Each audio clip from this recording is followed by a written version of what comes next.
Mon âme a soif de toi. Dieu vivant, quand donc pourrais-je me présenter devant toi?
Merci Mélodie et bonjour à tous. Bonjour. C'est avec les paroles de ce chant qu'on se réjouit de vous accueillir aujourd'hui. Soyez vraiment les bienvenus pour ce temps qu'on veut à nouveau mettre à part ensemble pour notre Dieu. Et c'est l'auteur de la lettre aux Hébreux qui nous invite. Par Christ, offrons donc sans cesse à Dieu un sacrifice de louange, c'est-à-dire le fruit de lèvres qui reconnaissent publiquement qu'on lui appartient. Et c'est vraiment ce qu'on veut vivre et faire ce matin. Nous arrêter ensemble, exprimer à Dieu que nous lui appartenons, que nous l'aimons, que nous désirons lui offrir la louange qui lui revient, parce qu'il est notre Dieu justement. Et exprimer cela peut se faire de toutes différentes manières, par des chants, par des prières, des lectures, une histoire ou un témoignage. Et c'est tout cela qu'on va faire ce matin et encore plus, bien sûr. Laissez-vous surprendre à nouveau. Et avant tout cela, on vous invite juste à prier avec nous.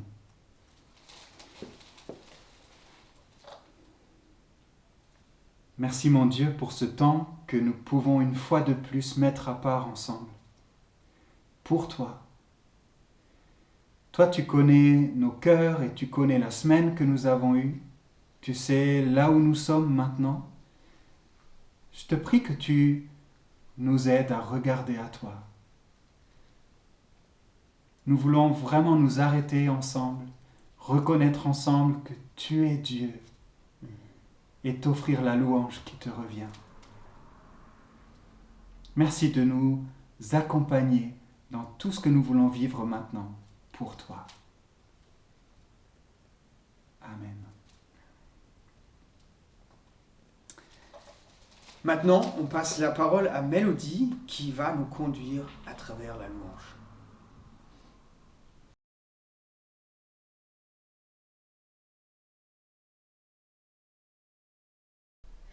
Bonjour à tous. Pour ceux qui ne me connaissent pas, je m'appelle Mélodie, je fais partie de l'église de Wörth et je suis heureuse de vous accompagner avec mon piano ce matin pour prendre ces quelques chants. Et le premier chant que nous allons prendre annonce le roi, nous annonçons le roi. Et en ce temps où nous nous préparons à Pâques et Pâques qui approche, c'est une joie toute particulière d'annoncer le roi. Et ce chant commence en disant « De nos montagnes et nos vallées, de nos campagnes et nos cités, un peuple nombreux s'assemble ». Seul derrière votre écran, ou peut-être en couple ou en famille, ça vous semble étrange peut-être de penser à ce peuple nombreux qui s'assemble. Et pourtant c'est une réalité. En prenant ensemble ce temps ce matin, pour vivre ce culte, nous sommes en communion les uns avec les autres. Annonçons le roi.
Dans le prochain chant, nous allons appeler Dieu à manifester sa présence.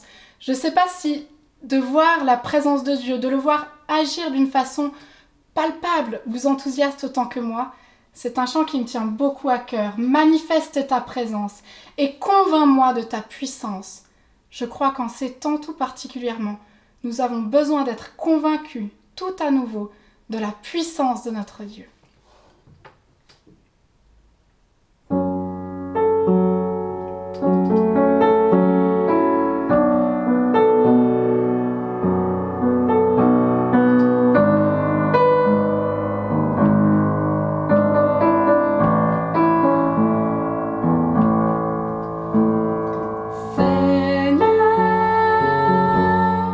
Bien ranimé.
Oui Seigneur, nous avons vraiment besoin de toi et nous désirons te voir à l'œuvre dans nos vies, dans les vies de ceux qui nous entourent. À toi revienne toute la gloire. Amen.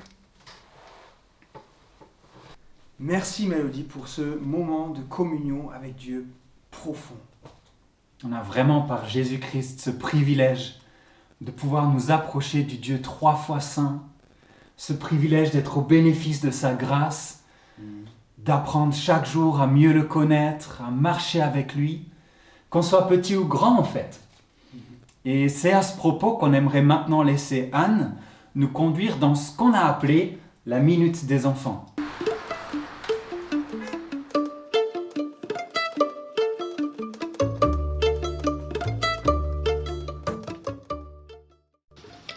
Il était une fois une famille de lapins qui avait chaque année pour mission de cacher les œufs de Pâques de la famille Caninchem. Nous sommes donc le 5 avril 2020 et cette année, les parents lapins ont décidé d'emmener leurs 3 enfants pour faire un repérage des lieux. « Alors les enfants, vous avez une idée de cachette ?» dit le père. « Moi j'en ai une, papa !»« Vas-y Loulou, on t'écoute. » On pourrait en cacher un sous les potirons ? Sous les potirons. Mais, dis-moi, si le vent faisait bouger le potiron, qu'est-ce qui se passerait pour l'œuf ? Ah oui, j'avais pas pensé à ça. Mais il risquerait de les écraser ? C'est exact, mais on pourrait le cacher dans une salade. Qu'en dis-tu ? Et devant la porte d'entrée, papa ? Dis-moi, Riri. Tu penses vraiment que devant la porte d'entrée, c'est bien caché ? Tu penses pas que ce serait un peu facile à trouver ? Bah... oui, c'est vrai. Mais on pourrait le cacher au-dessus de la porte. Et dans la cheminée, papa ? T'en penses quoi ? Toi, peut-être que tu arrives à monter là-haut. Mais tu crois vraiment que les humains, ils y arriveront ? Bah, avec une échelle ? Je suis pas sûre que leur échelle soit assez grande. Fifi. Bah... oui, c'est vrai. Et papa, si on l'accroche au pied de tomate ? Et comment comptes-tu l'accrocher, dis-moi ? Bah, avec un clou ou de la ficelle ? Ah, et tu fais ça comment ? Loulou, dis-moi. Ben, je ne sais pas. Et sur la pelouse ? Tu crois vraiment que c'est bien caché ? Regarde comme c'est bien tondu. On verrait tout. Ah bah oui, c'est vrai. Oh. Et dans le pot de fleurs si on creuse, papa ? Dans le pot de fleurs. Dis-moi, comment est-ce que les humains vont faire pour le retrouver si t'as creusé et qu'il est tout au fond du pot de fleurs ? Ah, bah oui, c'est vrai que c'est un peu compliqué. Mais, papa, pourquoi est-ce qu'on cache des œufs à Pâques ? Eh bien, Fifi, parce que des pierres, ce serait dur à croquer, non ? Mais papa, pourquoi ils fêtent Pâques, les humains ? Bah... Et toi, ma chérie, qu'est-ce que t'en dis ? Bah, mon chéri, j'en sais... Je ne sais pas.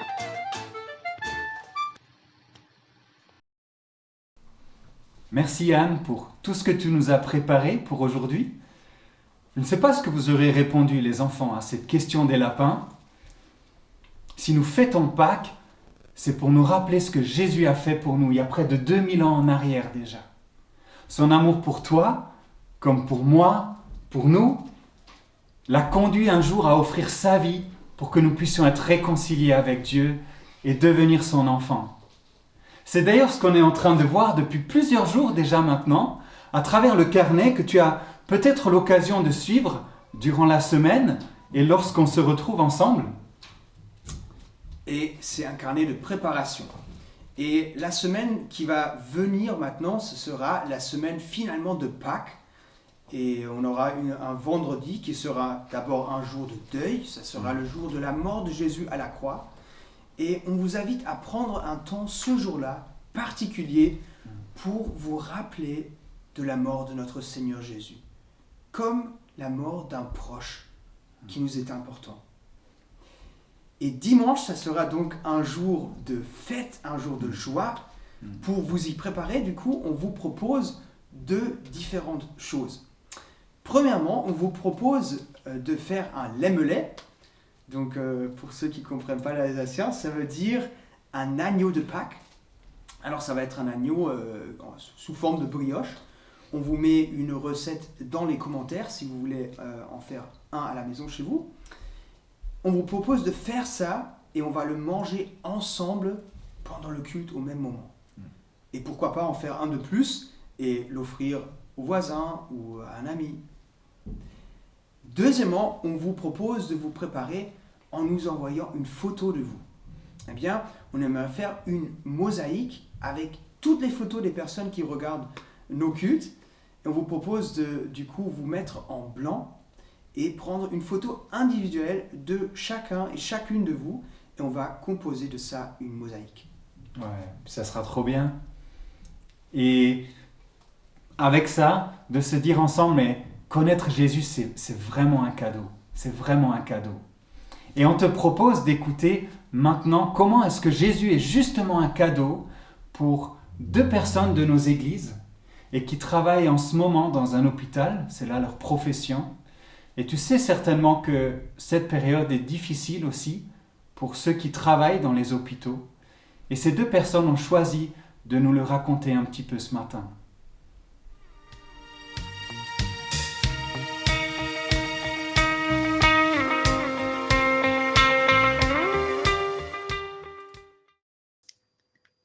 Je suis Karine Iter, je suis infirmière à l'hôpital de Haguenau, j'ai eu un peu plus de 50 ans. J'ai travaillé longtemps à mi-temps et actuellement à 75%. Je suis affectée au service de santé au travail. Alors, travaille dans ma salle de soins, je fais des vaccins, des pansements, je prends l'attention aux gens, la température. Je suis aussi formatrice en manutention et j'ai des notions d'ergonomie. Là, depuis un mois, je travaille tous les jours. Je réponds au téléphone aux agents qui sont inquiets à cause du Covid-19, soit parce qu'ils ont une maladie qui les rend plus vulnérables, soit parce qu'ils ont un traitement immunosuppresseur qui fait qu'ils ne doivent pas travailler dans les secteurs qui accueillent des patients positifs. Les agents qui ont été contaminés m'appellent actuellement pour savoir quand ils peuvent reprendre et dans quelles conditions. C'est beaucoup de questions, des cas nouveaux, des circonstances nouvelles pour moi, auxquelles il faut répondre au cas par cas.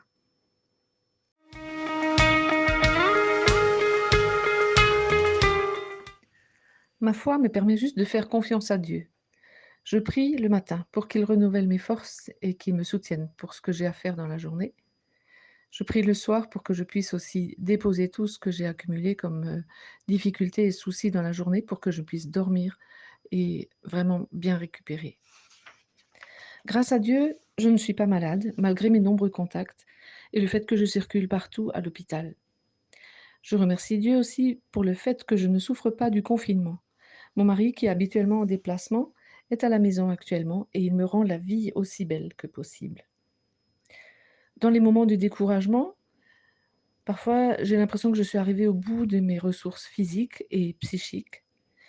Je vois sur mon téléphone tous les messages de mes frères et sœurs qui prient pour nous et me rendent service comme ils peuvent. Il y en a qui m'ont fait des courses, il y a une dame qui a cousu des masques pour moi. J'apprécie vraiment cette fraternité vécue au quotidien.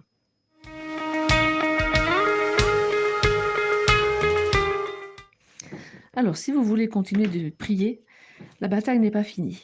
Il faut vraiment prier pour les gens qui ont été contaminés, ceux qui sont encore malades. Ils mettent longtemps à se remettre. Priez pour les soignants et tous les autres personnels qu'on voit moins et qui font leur travail fidèlement.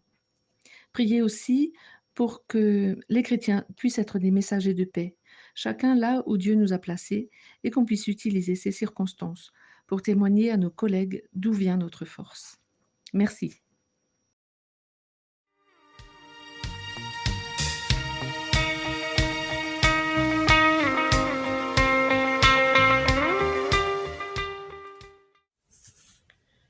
Bonjour, je m'appelle Céline Nippert, j'ai 31 ans, originaire d'Oberdorf-Sparbach et membre de l'église évangélique de Wörth.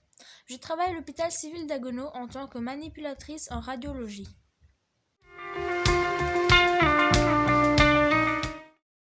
Aujourd'hui, mon travail consiste principalement à effectuer des scanners de dépistage ou de réévaluation aux patients potentiels atteints du Covid-19, en collaboration bien sûr avec le service des urgences. Je suis également amenée à faire des radios thoraciques au lit des patients en réanimation, un service très lourd où chaque patient positif du coronavirus est sous assistance respiratoire, car l'état de leurs poumons ne leur permet plus de respirer par leurs propres moyens.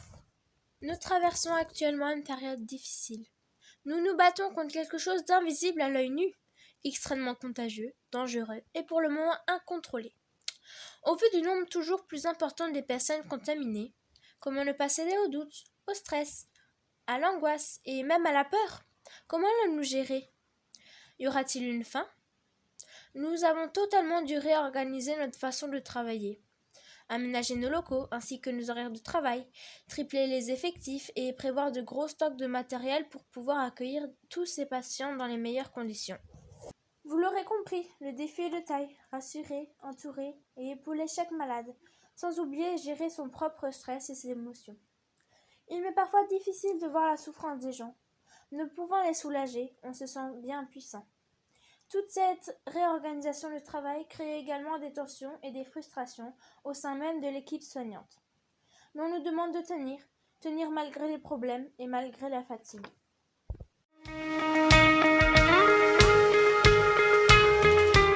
Depuis le début de cette crise sanitaire, je me sens tellement portée et à ma place. Certes, il y a des jours où j'ai envie de céder à l'angoisse et à la peur. Peur d'être contaminée, peur de ne pas réussir à gérer mon stress, peur de succomber à la fatigue physique, mais aussi morale. Mais à chaque fois, Dieu m'assure sa protection et me donne sa paix. Oh, combien précieuse! Il me donne sa force de pouvoir vivre un jour après l'autre et d'accomplir ma tâche du mieux que je peux. Aujourd'hui, je suis sincèrement reconnaissante de pouvoir aller au travail, de pouvoir apporter mon aide et de servir avec tout l'amour que Dieu me donne. Gloire lui soit rendue.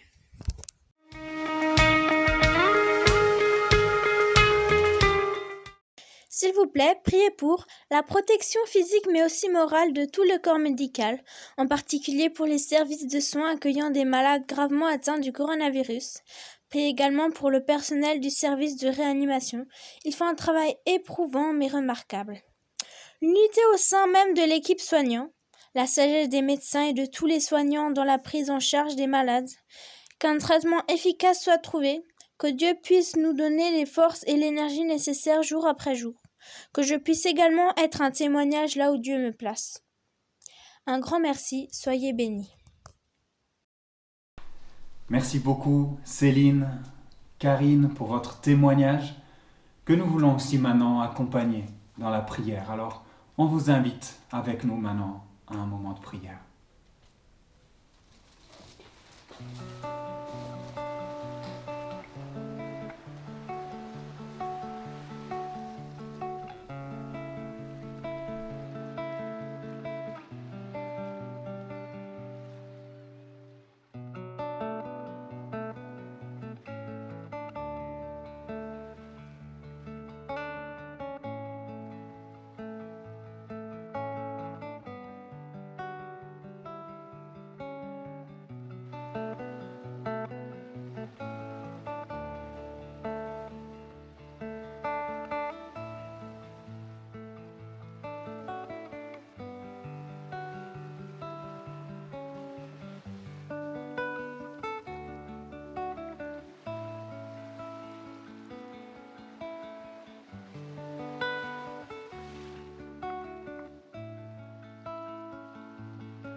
Seigneur, nous voulons nous rappeler que tu es Dieu et que tu restes Dieu, que rien ne te dépasse. Tout est dans tes mains. La situation que nous connaissons, nos vies personnelles, tout est dans tes mains. Et je te remercie pour cette assurance que nous pouvons avoir, cette confiance aussi au quotidien. De savoir que même lorsque nous sommes bien bousculés, tu es là. Et dans ce sens, on veut te remercier, mais aussi te prier pour Céline, pour Karine, mais aussi tous ceux et celles qui, comme elle, travaillent dans les milieux hospitaliers, pour tous ceux et celles qui sont comme ça aux soins des uns et des autres. Que tu sois vraiment leur secours, leur soutien, que tu les affermisses jour après jour dans leur foi, dans leur confiance en toi, que tu les gardes et te les portes, que tu les mettes en bénédiction pour tous ceux et celles qu'elles rencontrent. Merci de pouvoir tout te confier, sachant que tu es là. De pouvoir aussi avoir l'occasion d'ouvrir ta parole ensemble maintenant, de pouvoir être à l'écoute de ta parole pour mieux te connaître, pour grandir avec toi, et justement grandir dans notre assurance en toi. Alors je te prie, accompagne-nous aussi dans ce temps maintenant, que tu nous permettes d'être disposés pour écouter. Nous prions au nom de ton Fils Jésus-Christ. Amen. Amen.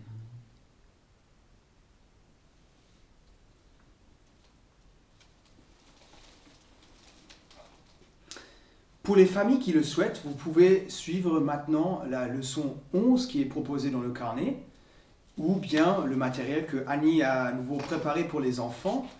Et si jamais vous êtes les parents et vous préparez la leçon pour les enfants et que vous ne pouvez pas suivre la prédication, pas de souci, la vidéo reste en ligne, vous pouvez la regarder plus tard à tout moment. Et aussi nous rejoindre à la fin du culte, bien sûr, quand vous aurez fini votre leçon et qu'il y aura encore un moment ensemble ici. À plus.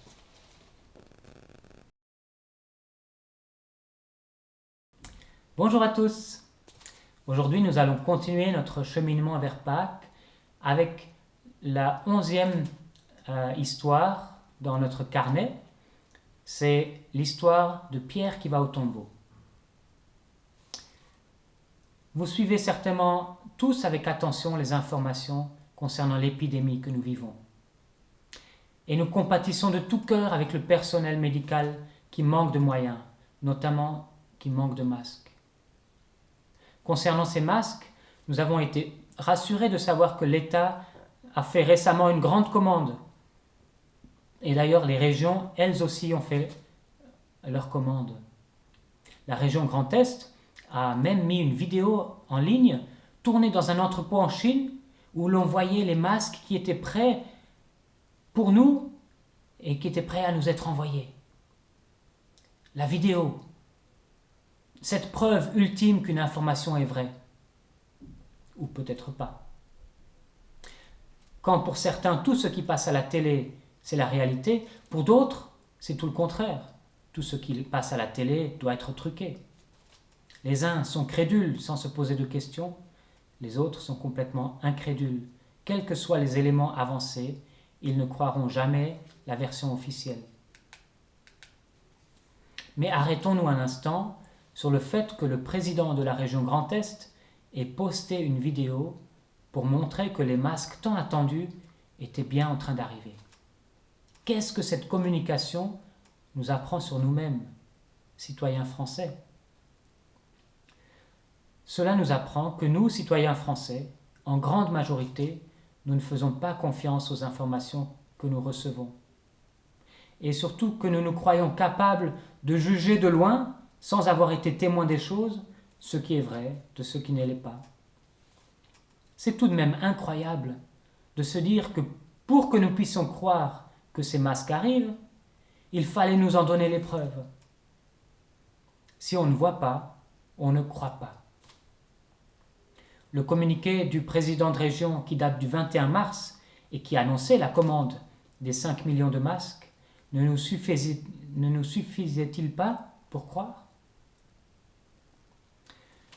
Ce genre de communication, pour prouver la véracité des annonces, c'est comme si on devait nous prendre par la main et nous amener sur les lieux des faits.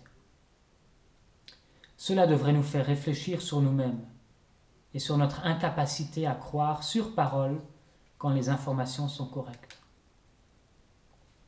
En même temps, ce qui est paradoxal, c'est que ceux qui se méfient des informations officielles sont prêts à croire des personnalités qui ont du charisme et qui sont éloquents, qui exposent leur point de vue sans avancer de preuves matérielles. Paradoxal. Croire ou ne pas croire, telle est la question. Et c'est également la question qui nous préoccupe avec le texte biblique de ce matin. Alors, le décor. Un dimanche matin de Pâques. Un tombeau ouvert. Les personnages. D'abord, des femmes, entre autres Marie-Madeleine, Jeanne, Marie, mère de Jacques. Elle s'était levée tôt pour accomplir les rites funéraires. Et puis, un homme, Pierre. Et puis d'autres hommes, les apôtres. Le grand absent, Jésus de Nazareth. L'intrigue. Croire ou ne pas croire que Jésus est ressuscité le 3e jour. Je lis maintenant dans Luc au chapitre 24, les versets 9 à 12.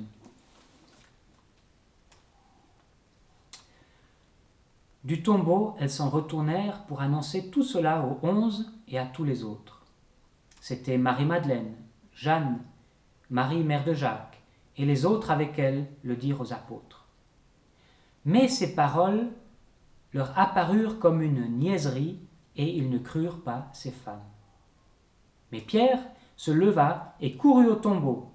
En se baissant, il ne vit que les bandelettes qui étaient à terre. Puis il s'en alla chez lui dans l'étonnement de ce qui était arrivé. Du tombeau, elles s'en retournèrent. Elles désignent les femmes qui étaient venues avec Jésus depuis la Galilée, qui étaient présentes à la crucifixion, qui ont assisté à la descente du corps de Jésus à la croix. Ces femmes qui ont vu où le corps de Jésus avait été déposé dans la tombe et qui sont ensuite allées préparer des aromates pour pouvoir revenir le dimanche matin. Ce sont elles qui les premières ont vu le tombeau ouvert et vide. Ce sont ces femmes à qui 2 anges sont apparus avec cette parole incroyable. Pourquoi cherchez-vous le vivant parmi les morts? Ce sont ces femmes à qui les anges disent « Souvenez-vous des paroles de Jésus qui avait annoncé qu'il ressusciterait le 3e jour. » Et là maintenant, elles retournent du tombeau pour aller en ville et annoncer la résurrection de Jésus aux disciples. Non, pas seulement aux 11 disciples les plus proches, mais à tous ceux qu'elles connaissaient, qui ont suivi Jésus et qui sont actuellement encore à Jérusalem. Il y a là quelque chose qui vous paraît peut-être évident. Oui, elles ont compris que Jésus est ressuscité. C'est la plus grande joie qu'on puisse avoir. C'est donc normal qu'elles aillent raconter ça à tout le monde. Mais la réaction de ces femmes ne va pas de soi. La foi que Jésus est ressuscité ne va pas de soi. Et le raconter à tous, encore moins. Il n'y a qu'à voir la réaction des apôtres quand les femmes vont leur dire que Jésus est ressuscité. Je relis le verset 11. Mais ces paroles leur apparurent comme une niaiserie et ils ne crurent pas ces femmes. Des niaiseries, c'est un mot que l'on n'utilise plus tellement. Heureusement, j'ai de la famille au Québec parce que là-bas, ils utilisent encore ce mot pour désigner une blague, une bêtise ou une erreur. Nos autres traductions françaises utilisent d'autres mots. Ces paroles leur apparurent comme des absurdités, un délire, des rêveries, des contes ou du radotage. Alors, je vous pose la question, allez-vous croire ou ne pas croire ce que racontent les femmes?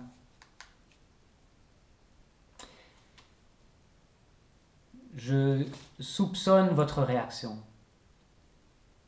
Je sais que même si dans notre pays on a fait des grands progrès, en apparence du moins, dans l'égalité de traitement des femmes et des hommes, une grande partie des hommes qui m'écoutent viennent de sourire intérieurement. Ils se sont peut-être dit « Quoi ? Croire ce que racontent les femmes, c'est pas une bonne idée. » Intérieurement, il y a peut-être encore un peu de misogynie, malgré le respect que nous avons pour les femmes. Mais cela nous rend tout à fait capables de comprendre ce que valait le témoignage d'une femme dans le contexte patriarcal du Nouveau Testament. Une chose est sûre, si les apôtres avaient inventé l'histoire de la résurrection, ils n'auraient jamais choisi comme premier témoin de la résurrection des femmes. Cela n'apportait pas beaucoup de crédit à leur histoire. Et si les femmes qui sont allées au tombeau avaient inventé leur histoire, ça fait longtemps qu'on n'en parlerait plus, parce qu'elles n'auraient pas été prises au sérieux. Sur le moment, les apôtres n'ont pas cru en entendant le témoignage des femmes. Mais il y en a un que cette histoire de tombeau ouvert intrigue tout de même. Peut-être a-t-il été plus imprégné que les autres de la manière dont Jésus se comportait avec les femmes. Voyons donc la réaction de Pierre. Je lis au verset 12. « Mais Pierre se leva et courut au tombeau. En se baissant, il ne vit que les bandelettes qui étaient à terre. Puis il s'en alla chez lui, dans l'étonnement de ce qui était arrivé. » L'étonnement. Quelle drôle de réaction de Pierre. Il avait maintenant le témoignage des femmes, qui avaient eu l'explication des anges, et en plus, il a vu de ses propres yeux le lieu de la disparition. Mais Pierre hésite. Il ne sait pas vers quelle hypothèse il doit pencher. Son cœur voudrait croire que Jésus est bel et bien vivant, mais sa raison lui dit d'être prudent. Les preuves matérielles pourraient bien valider la version des femmes, mais il y a peut-être encore d'autres explications possibles. Des explications qui lui demandent pourtant autant de foi en l'absence d'attestation. Pierre est dans l'étonnement. Il n'arrive pas à apporter un jugement sur ce qu'il voit. C'est d'ailleurs peut-être ce que l'on peut ressentir actuellement face aux informations contradictoires que nous trouvons lorsque nous nous renseignons sur la crise sanitaire. Nous sommes étonnés devant les affirmations officielles qui sont à l'opposé des informations que l'on trouve dans d'autres médias. Cet étonnement est bon et salutaire, parce qu'il nous empêche de trancher trop vite et de nous tromper. Voyez comme les autres disciples se sont trompés en ne laissant pas la place à l'étonnement, mais au jugement, en se basant sur leur conception de la valeur du témoignage d'une femme. Cet étonnement vous rappelle peut-être aussi le temps avant votre rencontre avec Christ. Ce temps où vous vous êtes posé beaucoup de questions. Cette période où vous avez évalué toutes les possibilités avant de faire une rencontre personnelle avec Jésus qui vous a ouvert les yeux. Dans d'autres domaines où nous sommes appelés à croire ou ne pas croire, cet étonnement devrait être notre position jusqu'à ce que Dieu nous donne le discernement sur les situations pour pouvoir poser un jugement vrai. Je me pose la question, qu'est-ce qui a fait que les femmes ont cru quand il était bon de croire? Qu'est-ce qui a fait qu'elles avaient ce discernement face à cette tombe vide? Les femmes ont certes eu cette rencontre avec des messagers, les anges, mais cela n'a pas suffi. Ce qui a été déterminant, ce sont les paroles de Jésus qui leur ont été rappelées. Et lorsqu'elles se sont souvenues de ces paroles, leur foi s'est mise en action, réveillée. À ce moment-là, elles ne sont pas allées demander aux apôtres qu'est-ce que vous en pensez? Est-ce que c'est possible? Est-ce qu'on peut communiquer cette information plus loin? Imaginez d'ailleurs si elles avaient fait ça. L'info ne se serait probablement pas propagée ce dimanche matin de Pâques. Non, elles n'avaient pas besoin de l'accord des apôtres. Pourquoi?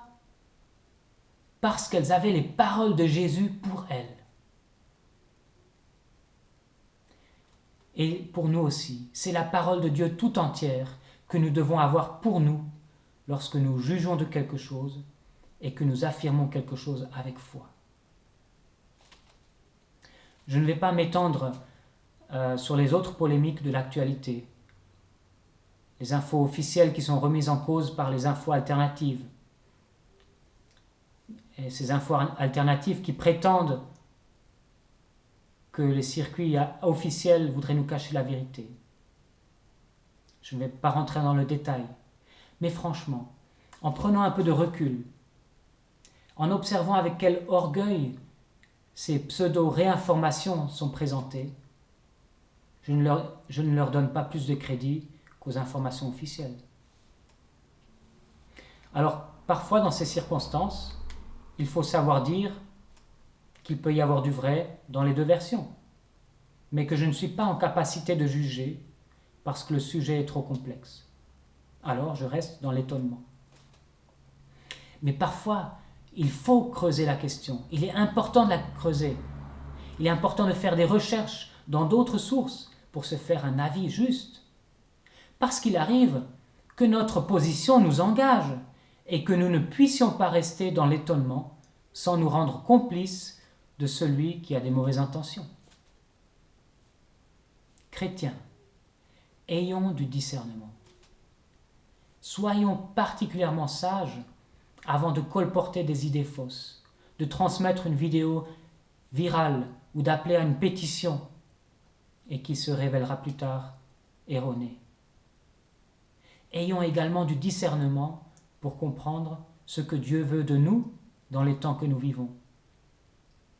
Il désire que nous soyons nous-mêmes prêts à tout moment à le rencontrer avec une espérance intacte. Et il désire que nous soyons entièrement consacrés à la mission qu'il donne à ses disciples depuis 2000 ans. Il ne désire nullement que nous perdions notre temps en spéculation de tout genre sur le déroulement des événements. Ayons la parole de Dieu pour nous et soyons acteurs dans cette crise. Je termine en revenant à l'apôtre Pierre et aux autres apôtres. Plus tard, dans Luc au chapitre 24, les versets 36 à 49, nous lisons que Jésus s'est présenté à eux. Mais même en le voyant face à face, ils sont restés dans l'étonnement. Verset 41. Oui, ils sont restés dans l'étonnement en voyant Jésus face à eux. Et ce n'est que lorsque Jésus leur a rappelé ces paroles et qu'il leur a ouvert l'esprit pour comprendre les Écritures, ce n'est qu'à ce moment-là qu'ils ont pu sortir de cet étonnement pour croire. Et leur foi s'est ensuite mise en action. Nous pouvons le lire dans la suite du livre de Luc, qui est le livre des Actes. Là, ils n'ont plus douté. Tout ce qu'ils ont fait était relatif à leur foi. En matière de foi, de croire ou de ne pas croire, nous devons donc nous rappeler que nous sommes dépendants de l'action de Christ dans notre vie. Alors prions. Prions donc le Seigneur pour qu'il nous rappelle sa parole. Prions le Seigneur pour qu'il nous ouvre les yeux pour croire ce qu'il est salutaire de croire, pour croire ce qui est vrai. Prions le Seigneur de nous donner du discernement dans ces temps. Prions-le de nous aider à ne pas perdre notre temps avec des fausses idées, des fausses informations, mais à aller à l'essentiel et à mettre notre foi en action. Amen. Merci Pascal pour ce que tu nous as partagé. On a pu démarrer le culte avec l'Épître aux Hébreux. On voudrait vous proposer d'y revenir pour terminer. avec ces quelques mots que nous trouvons au chapitre 12 à partir du verset 1. Puisque nous sommes entourés d'une si grande nuée de témoins, rejetons tout fardeau et le péché qui nous enveloppe si facilement, et courons avec persévérance l'épreuve qui nous est proposée. Faisons-le en gardant les regards sur Jésus, qui fait naître la foi et l'amène à la perfection. Amen. Je vous souhaite un bon dimanche et une bonne semaine. À la semaine prochaine. Salut!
Bon dimanche et bonne semaine à tous.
Saint